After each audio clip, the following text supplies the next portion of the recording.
বাচ্চারা সবাই কেমন আছো তোমরা? ভালো আছি।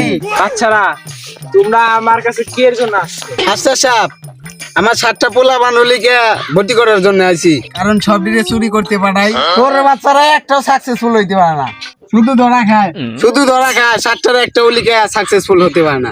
ভেবেছিলাম 4টে বিয়ে করছি, 7টা পোলা বান জন্মাইছি, ভেবেছিলাম রাতারাতি অনেক বড় লোক হয়ে যাবো। রাতের বেলায় উলিকে সব দিকে চুরি করে পাঠাই, সকালবেলা শুনি যে উলিকে অমুক বাড়তে উলিকে সব টিরে বাইন্ধে থুইছে। তো আমার কাছে নিয়েছো কি জন্য? আপনার কাছে নিয়ে আইছি কারণ এক সময় অনেক বড় ডাকাত ছিলেন।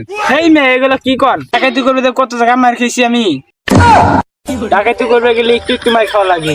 তা তো ঠিকই আছে, কিন্তু তো আপনার বেশি অভিজ্ঞতা আছে। তো আমার 7টা পোলা আমার নেউলিকা কতটুকুই শিখাই দেন। তা তো ঠিকই আছে, আপনার পোলাবান ব্যক্তির লগে আমার পরিচয়টা করাই দেন। আচ্ছা, আমার পোলা বান্ধবের সাথে সাক্ষাৎ করে।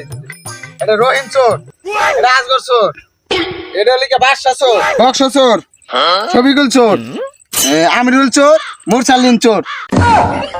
চোদ্দ বিস্তৃত চোর ছিল, এরকম নাম তো আর কারো ছিল না। তাহলে আপনার নাম কি রাখছিল? আমাদের বংশের সবার নামই ছিল ডাকাত। তা অবশ্যই আমরা বড় কিছু চুরি করতাম না। তাহলে কি চুরি করতেন?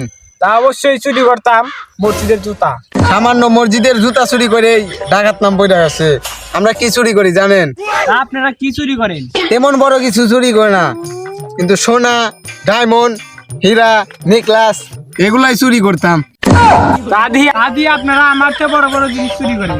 এখন আপনারা সবাই বাসায় চলে যান। কালকে আপনার পোলা ব্যান্ডে সবাই পাঠিয়ে দিন। কালকে থেকে আপনি পোলা ব্যান্ডে ডাকাতের ট্রেনিং দেওয়া হবে। আচ্ছা ঠিক আছে। ওই মোরসালিন চোর, আমিরুল চোর, আহো নো জায়গা। ওঠো ওঠো ওঠো। গেল বাচ্চারা, শুনছেন তো তোমাদের স্যারে কি বলছে? কাল থেকে ঠিক মতো ট্রেনিং করবা।